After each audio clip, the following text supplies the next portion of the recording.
El púlpito del tabernáculo metropolitano. La resurrección de nuestro Señor Jesús. No. 1653. Un sermón predicado la mañana del domingo 9 de abril, 1882. Por Charles Adolphe Spurgeon. En el tabernáculo metropolitano, Newington, Londres. Acuérdate de Jesucristo, del linaje de David, resucitado de los muertos conforme a mi evangelio. 2 Timoteo 2, 8. Sermones. Como resultado de una prolongada enfermedad, mi mente es apenas capaz de realizar la tarea que tengo ante mí. En verdad, si alguna vez yo hubiese pretendido la brillantez del pensamiento o del lenguaje, habría fracasado el día de hoy, pues me encuentro casi en el grado supremo de incapacidad. Ante el pensamiento de predicarles esta mañana, únicamente he sido reconfortado por la reflexión de que Dios bendice la propia doctrina, y no la forma en la que pueda ser expresada, pues, si Dios hubiese hecho que el poder dependiese del predicador y de su estilo, habría decidido que la resurrección, la mayor de todas las verdades, debería ser proclamada por ángeles y no por hombres. Sin embargo, hizo a un lado al serafín por una criatura más humilde. Después de que los ángeles dijeron una palabra o dos a las mujeres, su testimonio cesó. El más prominente testimonio de la resurrección del Señor fue inicialmente el de las santas mujeres, y después fue el de cada uno de los sencillos hombres y mujeres que formaban el grupo de 500 o más personas que tuvieron el privilegio de haber visto de hecho al Salvador resucitado, y que, por tanto, podían dar testimonio de lo que habían visto, aunque hubiesen sido bastante incapaces de describir con elocuencia lo que habían contemplado. No tengo nada que decir acerca de la resurrección de nuestro Señor, y los ministros de Dios no tienen tampoco nada que decir, más allá de dar testimonio del hecho de que Jesucristo, de la simiente de David, resucitó de los muertos. Aunque lo convirtieran en poesía, aunque lo declararan en el sublime verso de Milton, vendría a ser lo mismo. Aunque lo proclamaran en monosílabos, y lo escribieran de tal manera que los niñitos pudieran leerlo en sus primeros abecedarios, se reduciría a lo mismo. Ha resucitado el Señor verdaderamente es la suma y sustancia de nuestro testimonio, cuando hablamos de nuestro Redentor resucitado. Basta con que sepamos la verdad de esta resurrección, y que sintamos su poder, para que el modo de nuestra predicación sea de una trascendencia secundaria, pues el Espíritu Santo dará testimonio de la verdad, y hará que produzca fruto en las mentes de nuestros oyentes. Nuestro presente texto se encuentra en la segunda carta de Pablo a Timoteo. El venerable ministro está ansioso por el joven que ha predicado con éxito notable, y a quien considera de algún modo como su sucesor. El anciano está a punto de abandonar el cuerpo, y tiene el propósito de que su hijo en el Evangelio predique la misma verdad que su padre ha predicado, y de que no adultere en modo alguno el Evangelio. En los días de Timoteo se había manifestado una tendencia, que por lo demás existe en estos precisos tiempos, de tratar de apartarse de las simples realidades sobre las que está construida nuestra religión, para ocuparse de cosas más filosóficas y difíciles de entender. La palabra que la gente común acogió con alegría no es lo suficientemente refinada para los sabios ilustrados y, por tanto, deben recubrirla con una niebla de pensamiento y de especulación humanos. 3 o 4 hechos simples constituyen el Evangelio, según lo expone Pablo en el capítulo 15 de su primera epístola a los Corintios. Porque primeramente os he enseñado lo que asimismo recibí, que Cristo murió por nuestros pecados, conforme a las Escrituras, y que fue sepultado, y que resucitó al tercer día, conforme a las Escrituras. Nuestra salvación depende de la encarnación, vida, muerte y resurrección de Jesús. El que cree rectamente en estas verdades, ha creído en el Evangelio, y creyendo en el Evangelio, encontrará en él, sin duda alguna, la salvación eterna. Pero los hombres buscan cosas novedosas. No pueden tolerar que la trompeta emita el mismo sonido inevitable. Ellos ansían cada día alguna novedosa fantasía musical. El Evangelio con variaciones, esa es la música para ellos. Dicen que el intelecto es progresivo, por tanto, han de marchar por delante de sus antecesores. La deidad encarnada, una vida santa, una muerte expiatoria, y una resurrección literal, todos estos son temas de los que ya han oído durante cerca de 19 siglos, y por tanto, se han vuelto un poco rancios, y la mente cultivada tiene hambre de un cambio del anticuado maná. Esta tendencia era manifiesta incluso en los días de Pablo, y así, decidieron considerar los hechos como misterios o parábolas, y se esforzaron por encontrar un significado espiritual en esos hechos, pero fueron tan lejos, que llegaron a negarlos como hechos reales. En la búsqueda de un significado recóndito, pasaron por alto el hecho mismo, perdiendo la sustancia en una insensata preferencia por la sombra.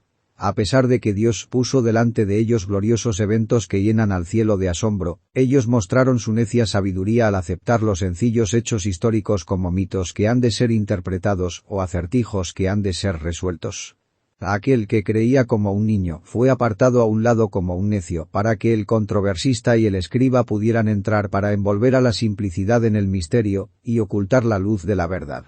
De aquí que surgieran ciertos individuos como Himeneo y Fileto que se desviaron de la verdad, diciendo que la resurrección ya se efectuó, y trastornan la fe de algunos. Busquen el versículo 17 y léanlo por ustedes mismos. Volatilizaron a la resurrección, hicieron que significara algo muy profundo y místico, y en el proceso, quitaron por completo la resurrección real. Entre los hombres hay todavía un ansia de nuevos significados, de refinamiento sobre las viejas doctrinas, y espiritualizaciones de hechos literales. Arrancan con violencia las entrañas de la verdad, y nos entregan el esqueleto relleno de hipótesis, especulaciones, y mayores esperanzas. Los escudos de oro de Salomón son retirados, y en su lugar son colgados escudos de latón.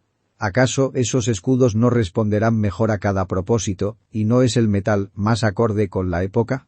Podría ser, pero nunca admiramos a Roboam, y somos lo suficientemente anticuados para preferir los escudos originales de oro. El apóstol Pablo estaba muy ansioso de que Timoteo se mantuviera firme al menos en cuanto a la antigua fe y entendiera en su claro significado los testimonios de Pablo referentes al hecho de que Jesucristo, de la simiente de David, resucitó de los muertos. Dentro del alcance de este versículo se registran varios hechos. Y, primero, aquí está la gran verdad de que Jesús, el Hijo del Altísimo, fue ungido de Dios. El apóstol le llama Cristo Jesús, esto es, el Mesías, el enviado de Dios. También le llama Jesús, que significa un Salvador, y es una grandiosa verdad que quien nació de María, quien fue colocado en el pesebre en Belén, quien nos amó y vivió y murió por nosotros, es el Salvador, ordenado y ungido, de los hombres. Nosotros no dudamos ni un instante acerca de la misión, el oficio y el propósito de nuestro Señor Jesús. En verdad, nosotros colgamos la salvación de nuestras almas del hecho de que Él es el ungido del Señor para ser el Salvador de los hombres. Este Jesucristo fue real y verdaderamente hombre, pues Pablo dice que Él fue del linaje de David. Es cierto que era divino, y su nacimiento no fue según la manera ordinaria de los hombres, pero aún así, fue partícipe en todos los sentidos de nuestra naturaleza humana, y provino del linaje de David. Nosotros también creemos esto. No estamos entre aquellos que espiritualizan la encarnación y que suponen que Dios estuvo aquí como un fantasma, o que toda esa historia no es sino una instructiva leyenda. No, en carne verdadera y sangre verdadera el Hijo de Dios habitó entre los hombres. Él fue hueso de nuestros huesos y carne de nuestra carne en los días de su morada aquí abajo. Nosotros sabemos y creemos que Jesucristo ha venido en la carne. Amamos al Dios encarnado, y en Él fijamos nuestra confianza. También está implícito en el texto que Jesús murió, pues no habría podido resucitar de los muertos si no hubiese descendido primero entre los muertos, y no hubiese sido uno de ellos. Sí, Jesús murió. La crucifixión no fue un engaño. Su costado traspasado con una lanza fue una prueba sumamente clara y evidente de que estaba muerto. Su corazón fue traspasado, y sangre y agua brotaron de allí. Como un muerto, fue bajado de la cruz y llevado por benévolas manos y puesto en el sepulcro nuevo de José. Me parece ver ese cadáver pálido, blanco como un lirio. Observen cómo está teñido con la sangre de sus 5 heridas, que lo tornan rojo como la rosa. Vean cómo las santas mujeres lo envuelven en lino fino con especias aromáticas, y le dejan para que pase su día de reposo completamente solo en el sepulcro cavado en la roca. Ningún hombre de este mundo estuvo jamás más ciertamente muerto que él. Y se dispuso con los impíos su sepultura, mas con los ricos fue en su muerte. Como muerto lo colocaron en el lugar de los muertos, con sudario y vendas y el vestuario adecuado para una tumba. Luego rodaron la gran piedra frente a la boca de la cueva y le dejaron, sabiendo que estaba muerto. A continuación viene la grandiosa verdad de que tan pronto como el tercer sol comenzó su rutilante recorrido, Jesús resucitó. Su cuerpo no había sufrido corrupción, pues no era posible que ese cadáver santo viera corrupción. Pero aún así, había estado muerto, y por el poder de Dios, por su propio poder, por el poder del Padre, por el poder del Espíritu, pues es atribuido alternativamente a cada uno de ellos, antes de que el sol hubiere salido, su cadáver fue revivido. El corazón silente comenzó a latir otra vez, y la sangre vital comenzó a circular a través de los canales estancados de las venas. El alma del Redentor tomó posesión del cuerpo otra vez, que vivió una vez más. Allí estaba dentro del sepulcro, vivo, en verdad, en cuanto a todas sus partes, como lo estuvo siempre. Él salió de la tumba, literal y verdaderamente, en un cuerpo material, para vivir entre los hombres hasta la hora de su ascensión al cielo. Esta es la verdad que ha de enseñarse todavía, a pesar de que alguien quiera refinarla, o de que alguien se atreva a espiritualizarla.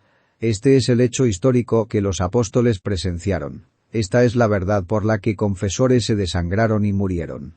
Esta es la doctrina que es la piedra angular del cristianismo, y aquellos que no la sostienen han hecho a un lado la verdad esencial de Dios. ¿Cómo pueden esperar la salvación de sus almas, si no creen que ha resucitado el Señor verdaderamente?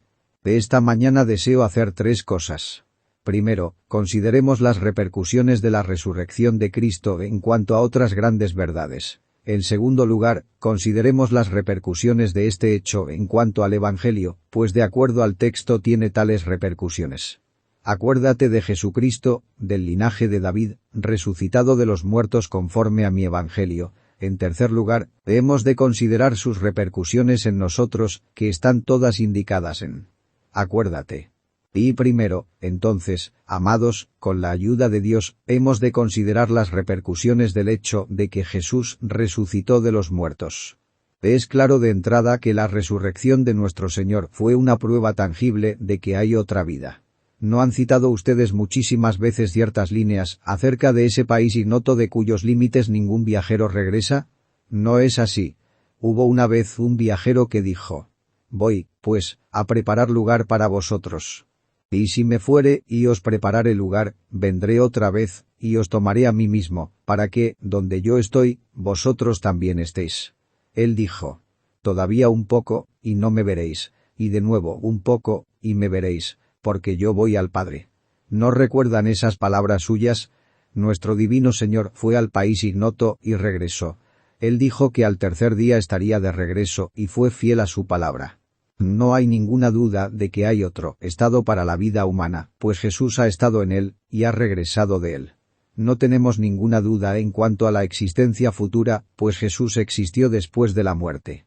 No tenemos ninguna duda en cuanto a un paraíso de futura bienaventuranza, pues Jesús fue allí y regresó.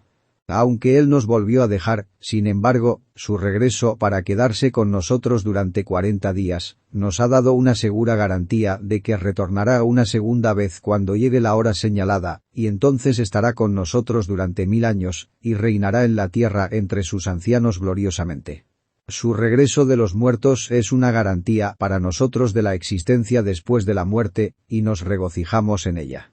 Su resurrección es también una garantía de que el cuerpo vivirá en verdad otra vez y de que se elevará a una condición superior, pues el cuerpo de nuestro bendito Maestro no era el de ningún fantasma después de la muerte, como tampoco lo fue antes. Palpad y ved. Oh portentosa prueba.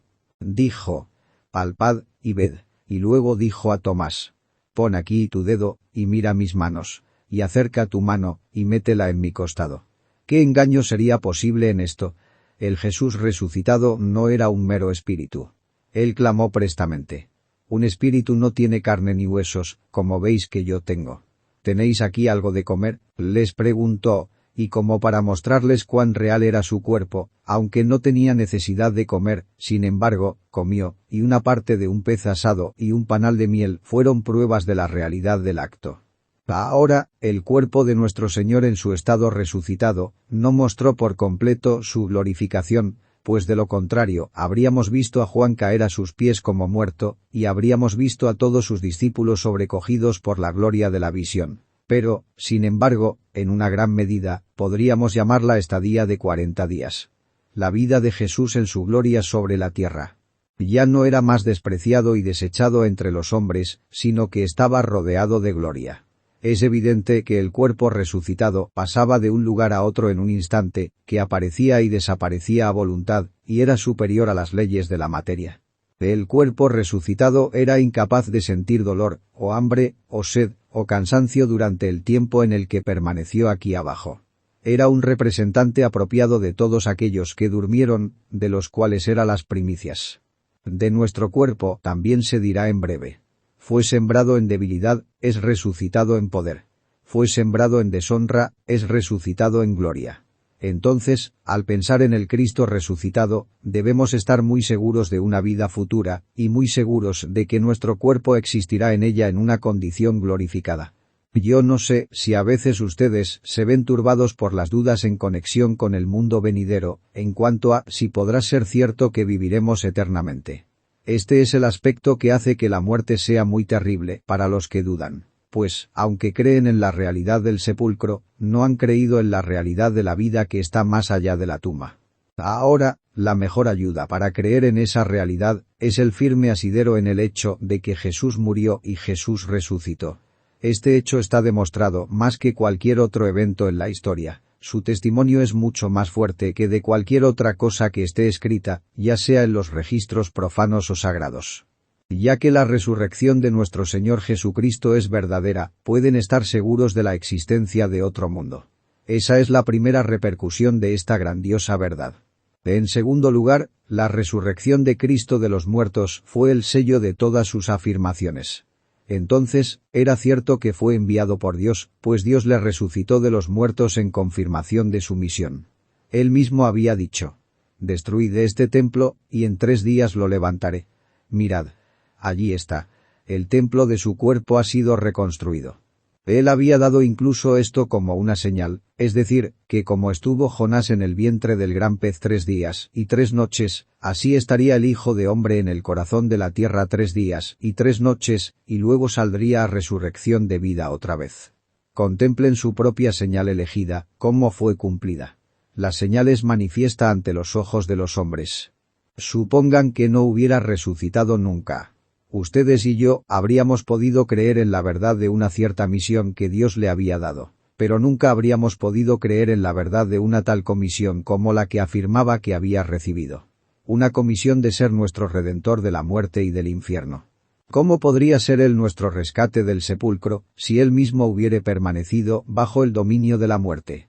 Queridos amigos, la resurrección de Cristo de los muertos demostró que este hombre era inocente de todo pecado. Él no podía ser retenido por los lazos de la muerte, pues no había pecado que consolidara esos lazos. La corrupción no podía tocar su cuerpo puro, pues ningún pecado original había contaminado al santo. La muerte no podía retenerle como un prisionero permanente, porque él no había caído bajo pecado, y aunque tomó nuestro pecado, y lo llevó por imputación, y, por tanto, murió, él no tenía ninguna culpa propia, y debía, entonces, ser liberado cuando su carga imputada hubiese sido quitada. Además, la resurrección de Cristo de los muertos demostró su pretensión a la deidad. Se nos informa en otro lugar que se comprobó que era el Hijo de Dios con poder por la resurrección de los muertos. Él resucitó por su propio poder, y aunque el Padre y el Espíritu Santo cooperaron con él, y por ello, su resurrección es atribuida a ambos, sin embargo, fue debido a que el Padre le había dado el tener vida en sí mismo, que resucitó de los muertos. Oh, Salvador resucitado, tu resurrección es el sello de tu obra. No podemos tener ninguna duda acerca de ti, ahora que has abandonado el sepulcro. Profeta de Nazaret, tú eres en verdad el Cristo de Dios, pues Dios soltó las amarras de la muerte para ti. Hijo de David, tú eres en verdad el elegido y el precioso ser, pues vives para siempre. Tu vida de resurrección ha puesto la firma del soberano del cielo a todo lo que has dicho y hecho, y por esto, bendecimos y ensalzamos tu nombre. Una tercera repercusión de su resurrección es esta, y es muy grandiosa. La resurrección de nuestro Señor, de acuerdo a la Escritura, fue la aceptación de su sacrificio. Por la resurrección del Señor Jesucristo de los muertos fue dada evidencia de que había soportado plenamente el castigo que era debido a la culpa humana. El alma que pecare, esa morirá. Esa es la determinación del Dios del cielo. Jesús está en el lugar del pecador y muere. Y cuando ha hecho eso, no se puede demandar nada más de él, pues quien está muerto es libre de la ley. Tomen a un hombre que haya sido culpable de una ofensa capital. Es condenado a la horca, y es colgado del cuello hasta que muere. ¿Qué más tiene que hacer la ley con él? Ha acabado con él, pues ha ejecutado la sentencia que recaía sobre él. Si pudiera ser traído de nuevo a la vida, él estaría libre de la ley. Ningún decreto que circulara en los dominios de su majestad podría tocarle, pues ha sufrido el castigo. De igual manera, cuando nuestro Señor Jesús resucitó de los muertos, después de haber muerto, había pagado totalmente el castigo que era debido a la justicia por el pecado de su pueblo, y su nueva vida era una vida libre de castigo, libre de responsabilidad. Ustedes y yo estamos libres de los reclamos de la ley porque Jesús estuvo en nuestro lugar, y Dios no exigirá el pago tanto de nosotros como de nuestro sustituto. Sería contrario a la justicia entablar juicio tanto contra la fianza como contra aquellos por los que fue presentada la fianza. Y ahora, gozo sobre gozo. La carga de responsabilidad que una vez descansó sobre el sustituto es quitada de él también, viendo que, por el sufrimiento de la muerte, ha vindicado a la justicia y ha dado satisfacción a la ley quebrantada. Ahora, tanto el pecador como la fianza son libres. Esto es un gran gozo, un gozo por el cual hay que hacer que las arpas de oro toquen una más sublime música. Aquel que asumió nuestra deuda, se ha liberado a sí mismo de ella cuando murió en la cruz. Su nueva vida, ahora que ha resucitado de los muertos, es una vida libre de cualquier reclamo legal, y es la señal para nosotros de que somos también libres, ya que Él nos representó. Escuchen. ¿Quién acusará a los escogidos de Dios? Dios es el que justifica. ¿Quién es el que condenará? Cristo es el que murió. Más aún, el que también resucitó. En sí es un golpe que derriba al miedo al suelo cuando el apóstol dice que no podemos ser condenados porque Cristo murió en nuestro lugar, pero le aplica una fuerza doble cuando clama. Más aún, el que también resucitó. Por tanto, si Satanás se acercara a cualquier creyente y le dijera, ¿qué hay en cuanto a tu pecado?, debe responderle que Jesús murió por él, y que su pecado ha sido quitado. Si viniera en una segunda instancia, y te dijera, ¿qué hay en cuanto a tu pecado?, respóndele, Jesús vive, y su vida es la garantía de nuestra justificación, pues, si nuestra fianza no hubiese pagado la deuda, todavía estaría bajo el poder de la muerte. Puesto que Jesús ha saldado todas nuestras deudas, y no ha dejado ni un centavo pendiente ante la justicia de Dios, atribuible a algún elemento de su pueblo, Él vive y es libre, y nosotros vivimos en Él, y somos también libres en virtud de nuestra unión con Él. ¿No es esta una gloriosa doctrina, esta doctrina de la resurrección, en su repercusión sobre la justificación de los santos? El Señor Jesús se entregó por nuestros pecados, pero resucitó para nuestra justificación. Sean indulgentes conmigo mientras comento, a continuación, otra repercusión de esta resurrección de Cristo. Fue una garantía de la resurrección de su pueblo. Hay una gran verdad que no ha de ser olvidada nunca, es decir, que Cristo y su pueblo son uno, tal como Adán y todas sus simientes son uno. Lo que Adán hizo lo hizo como una cabeza por un cuerpo, y como nuestro Señor Jesús y todos los creyentes son uno, así lo que Jesús hizo lo hizo como una cabeza por un cuerpo. Fuimos crucificados conjuntamente con Cristo, fuimos enterrados con Cristo, y hemos resucitado con Él. Sí, juntamente con Él nos resucitó y asimismo nos ha hecho sentar juntos en los lugares celestiales con Cristo Jesús. Él dice, porque yo vivo, vosotros también viviréis.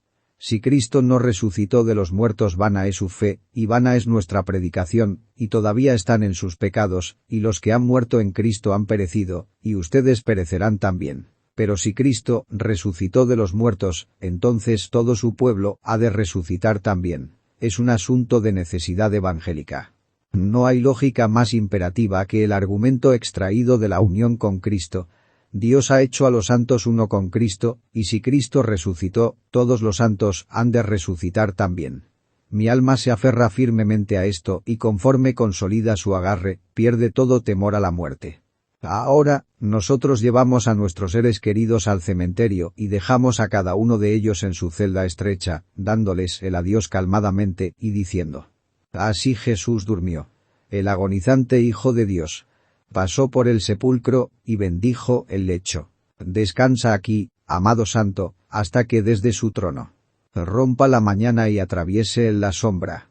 No solo nos corresponde saber que nuestros hermanos viven en el cielo, sino también que sus partes mortales están bajo custodia divina, guardadas seguramente hasta la hora señalada en la que el cuerpo sea reanimado, y el hombre perfecto goce de la adopción de Dios.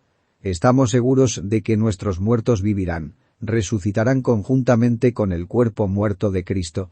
Ningún poder podría mantener en cautividad a los redimidos del Señor. Deja ir a mi pueblo será un mandato tan obedecido por la muerte, como lo fue una vez por el faraón humillado que no pudo mantener en cautiverio a uno solo de los israelitas. El día de la liberación viene con presteza. Despréndete de su trono, ilustre mañana. Atiende, oh tierra, a su soberana palabra. Una forma gloriosa restaura tu confianza. Él ha de ascender para encontrarse con su Señor. Además, la resurrección de nuestro Señor de los muertos es un hermoso cuadro de la nueva vida de la que todos los creyentes ya gozan. Amados, aunque este cuerpo está todavía sometido a servidumbre como el resto de la creación visible, de acuerdo a la ley enunciada en la Escritura, el cuerpo en verdad está muerto a causa del pecado, pero el espíritu vive a causa de la justicia. La regeneración que ha tenido lugar en quienes creen, ha cambiado nuestro espíritu, y le ha dado vida eterna, pero no ha afectado nuestro cuerpo más allá de esto. Lo ha hecho ser el templo del Espíritu Santo, y así, es algo santo, y no puede ser detestable para el Señor, ni ser barrido entre las cosas impías. Pero todavía el cuerpo está sujeto al dolor y al cansancio, y a la suprema sentencia de muerte. No así el espíritu. Ya se ha cumplido dentro de nosotros una parte de la resurrección, puesto que está escrito, y Él os dio vida a vosotros, cuando estabais muertos en vuestros delitos y pecados. Antes ustedes eran como los impíos, bajo la ley del pecado y de la muerte, pero han sido liberados de la servidumbre de la corrupción y llevados a la libertad de vida y gracia, habiendo obrado el Señor, según la operación del poder de su fuerza, la cual operó en Cristo, resucitándole de los muertos y sentándole a su diestra en los lugares celestiales. Ahora, justo como Jesucristo llevó, después de su resurrección, una vida muy diferente de la que había llevado antes de su muerte, así ustedes y yo, somos llamados a vivir una vida celestial y espiritual, elevada y noble, viendo que hemos sido resucitados de los muertos para no morir más. Gocémonos y regocijémonos en esto. Comportémonos como quienes están vivos de los muertos, como los hijos felices de la resurrección. No hemos de ser esclavos del dinero, o cazadores que van tras la fama mundana. No hemos de poner nuestros afectos en las impías cosas de este mundo muerto y putrefacto, sino que nuestros corazones deben volar hacia lo alto, como jóvenes pájaros que se han liberado de sus conchas, a lo alto, hacia el Señor y hacia las cosas celestiales en las cuales Él quiere que pongamos nuestras mentes. Una verdad viva, una obra viva, una fe viva, estas son las cosas para hombres vivos. Hemos de despojarnos de la mortaja de nuestras antiguas concupiscencias y vestir las ropas de luz y de vida. Que el Espíritu de Dios nos ayude a adentrarnos en la meditación de estas cosas en casa. Segundo.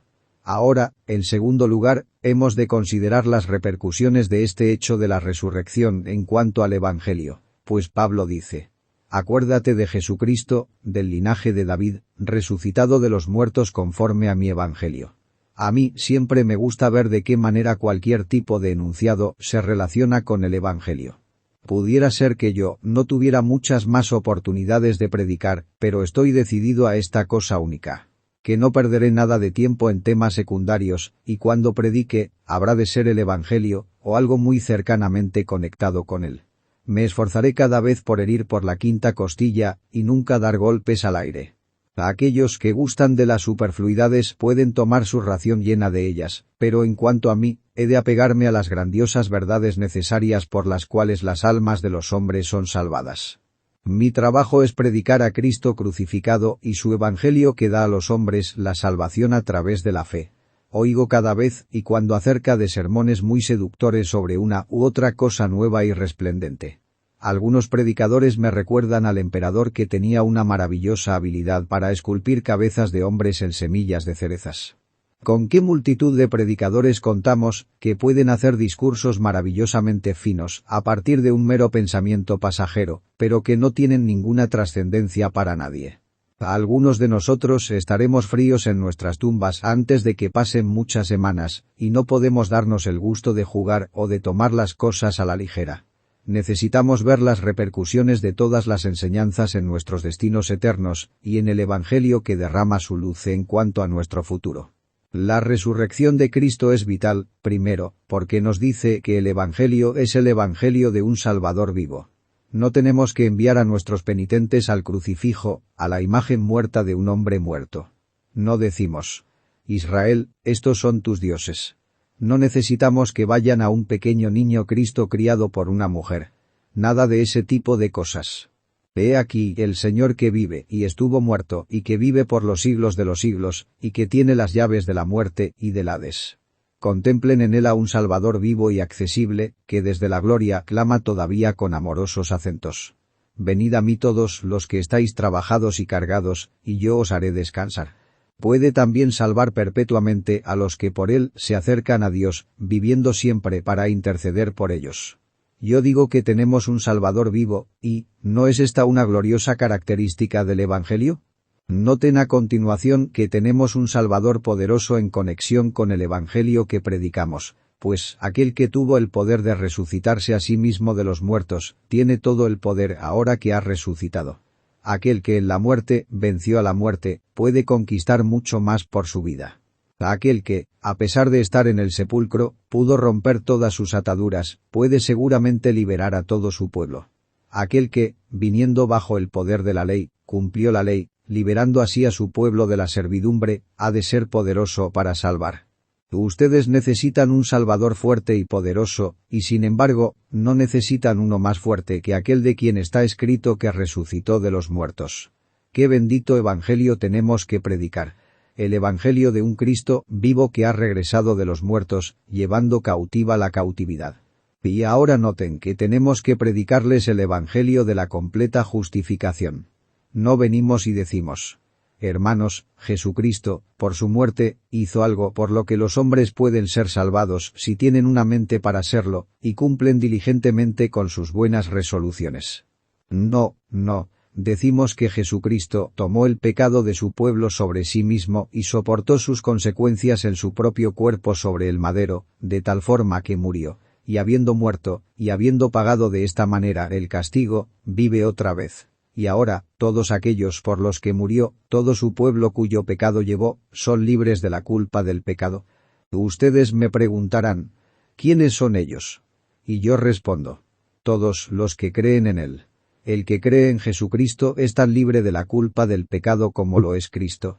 Nuestro Señor Jesús tomó el pecado de su pueblo, y murió en el lugar del pecador, y ahora, habiendo sido puesto él mismo en libertad, todo su pueblo es puesto en libertad en su representante.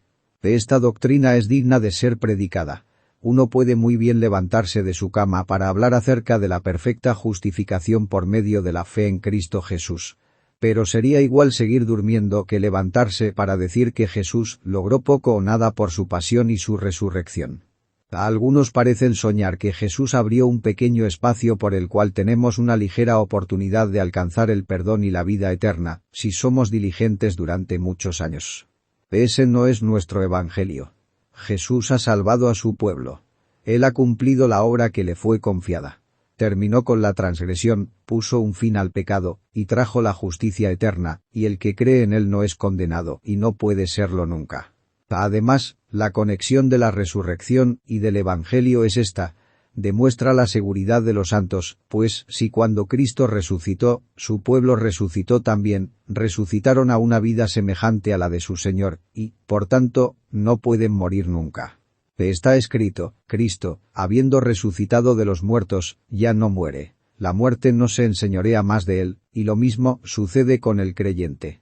Si tú has muerto con Cristo y has resucitado con Cristo, la muerte no tiene más dominio sobre ti. No regresarás nunca a los miserables elementos del pecado, y no te convertirás en lo que eras antes de tu regeneración. No perecerás nunca, ni nadie te arrebatará de la mano de Jesús. Él ha puesto dentro de ti una simiente viva e incorruptible que vive y permanece para siempre. Él mismo dice: «El agua que yo le daré será en él una fuente de agua que salte para vida eterna». Por tanto, aférrense a esto, y que la resurrección de su Señor sea la garantía de su propia perseverancia final. Hermanos, no puedo detenerme para mostrarles cómo esta resurrección toca al Evangelio en cada punto, pero Pablo está siempre lleno de ella. Pablo habla acerca de la resurrección más de 30 veces, y lo hace a veces muy extensamente, dedicando capítulos enteros a este glorioso tema. Entre más pienso en ello, más me deleito en predicar a Jesús y la resurrección. Las buenas nuevas de que Cristo ha resucitado son tan verdaderamente el Evangelio, como la doctrina de que vino entre los hombres y por los hombres presentó su sangre como una recompensa. Si los ángeles cantaron gloria a Dios en las alturas cuando el Señor nació, me siento impelido a repetir esa nota, ahora que Él resucitó de los muertos. Tercero, y así llego a mi último encabezamiento y a la conclusión práctica, la repercusión de esta resurrección para nosotros.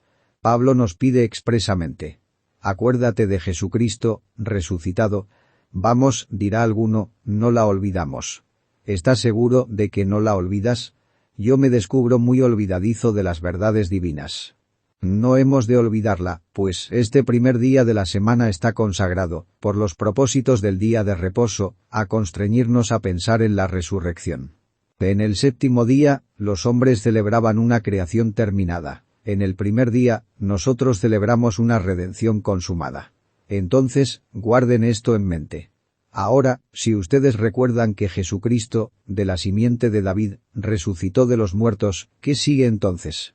Primero, encontrarán que la mayoría de sus tribulaciones desaparecerán. ¿Eres probado por tu pecado? Jesucristo resucitó de los muertos para tu justificación. ¿Te acusa Satanás?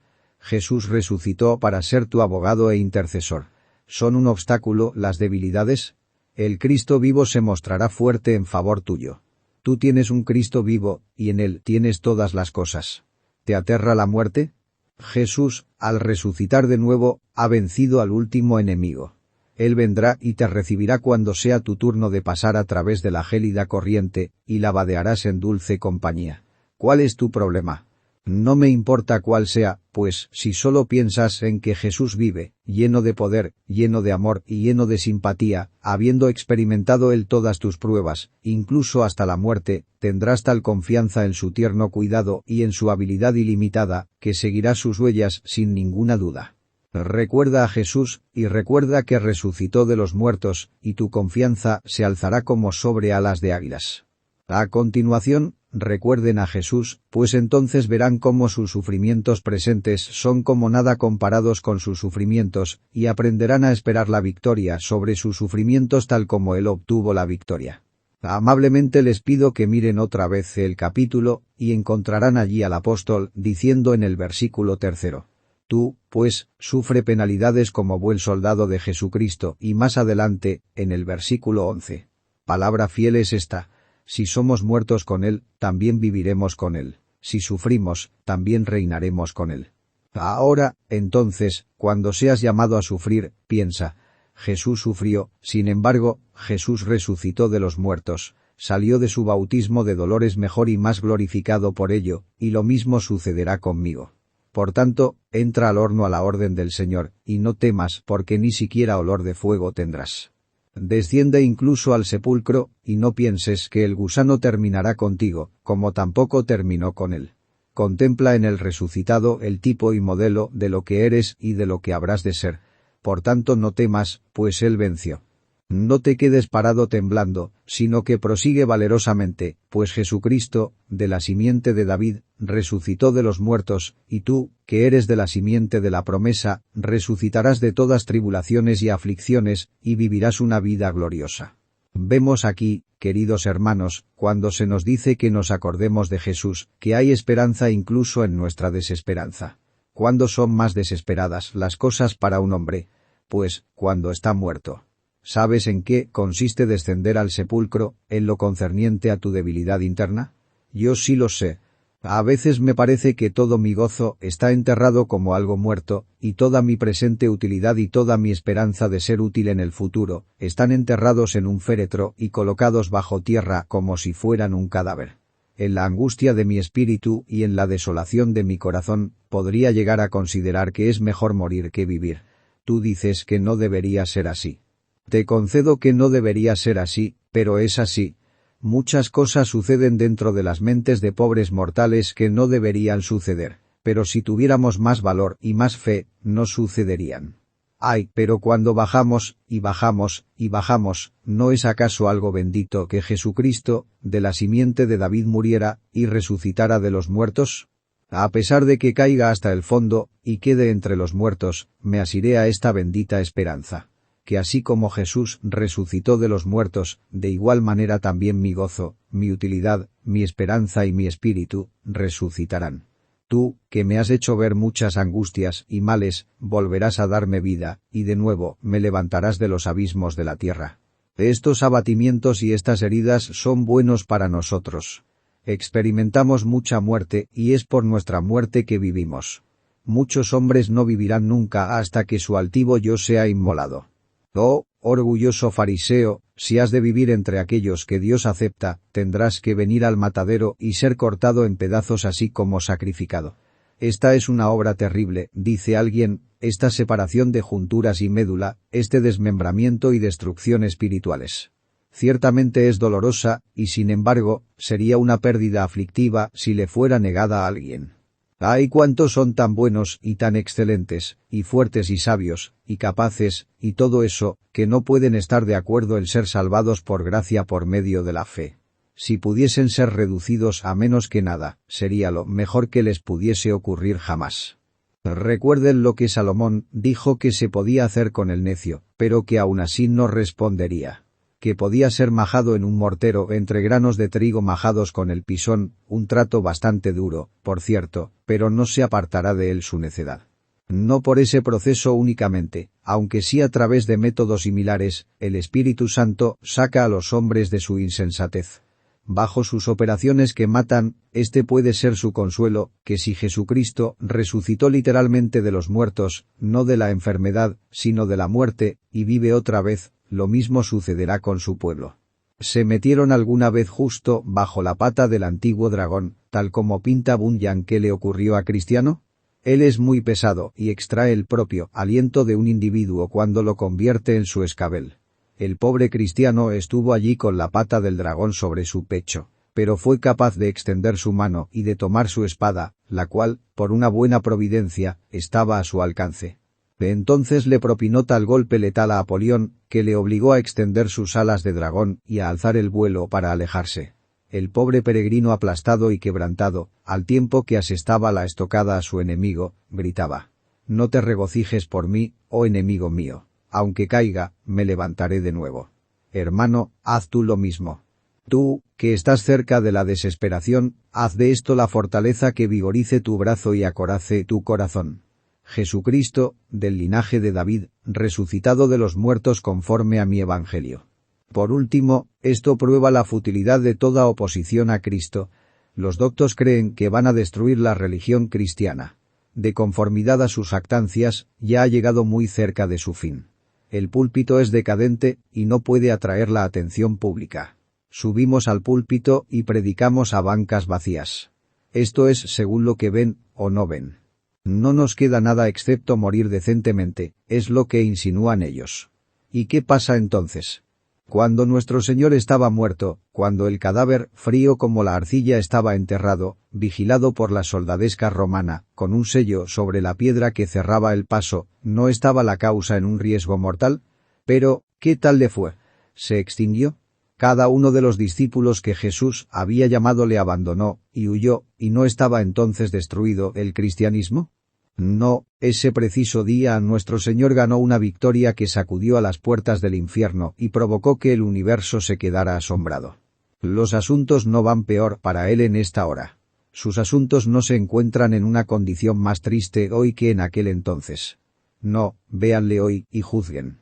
Sobre su cabeza hay muchas coronas, y a sus pies se inclinan las huestes de ángeles. Jesús es hoy el capitán de las legiones, mientras que los césares desaparecieron. Aquí está su pueblo. necesitado, oscuro, despreciado, se los concedo, todavía, pero seguramente algo más numeroso de lo que era cuando le colocaron en el sepulcro. Su causa no ha de ser aplastada, está medrando para siempre. Año tras año, siglo tras siglo, grupos de veraces y honestos corazones están marchando al frente para el ataque de la ciudadela de Satanás. El príncipe de este mundo tiene un baluarte aquí en la tierra, y hemos de capturarlo. Pero todavía solo vemos un pequeño progreso, pues fila tras fila los guerreros del Señor han marchado a la brecha y han desaparecido bajo el terrible fuego de la muerte. Todos los que han partido antes parecerían haber sido cortados y destruidos completamente, y todavía el enemigo retiene sus fortificaciones contra nosotros. ¿Piensas que no se ha hecho nada? Se ha llevado la muerte a esos mártires, y confesores, y predicadores, y santos laboriosos, y no se ha logrado nada. En verdad, si Cristo estuviera muerto, yo admitiría nuestra derrota, pues los que han dormido en él habrían perecido. Pero como el Cristo vive, entonces la causa vive, y los que han caído no están muertos. Se han desvanecido de nuestra vista por un poco de tiempo, pero si la cortina pudiese ser corrida, cada uno de ellos podría ser visto que está de pie en su porción, ileso, coronado, victorioso. Estos que están vestidos de ropas blancas, ¿quiénes son, y de dónde han venido? Estos son aquellos que fueron derrotados. Entonces, ¿por qué están vestidos de ropas blancas? Estos son aquellos que se adhirieron a una causa que ha sido derrotada. Entonces, ¿de dónde procede su larga línea de vencedores, pues no hay un hombre vencido entre todos ellos? La verdad ha de ser dicha. Derrota no es la palabra para la causa de Jesús, el príncipe de la casa de David. Hemos sido siempre victoriosos, hermanos, somos victoriosos ahora. Sigan a su Señor en sus caballos blancos, y no tengan miedo. Le veo al frente con su vestuario teñido en sangre sobre él, recién salido del lagar donde ha hollado a sus enemigos. Ustedes no tienen que ofrecer sangre expiatoria, sino únicamente vencer tras su Señor. Pónganse sus ropas blancas y síganle montando sus caballos blancos, venciendo, y para vencer. Él está más cerca de lo que pensamos, y el fin de todas las cosas podría ser antes de que la siguiente burla hubiere salido de la boca del más reciente escéptico. Tengan confianza en el resucitado, y vivan en el poder de su resurrección. Porción de la escritura leída antes del sermón. Lucas 24.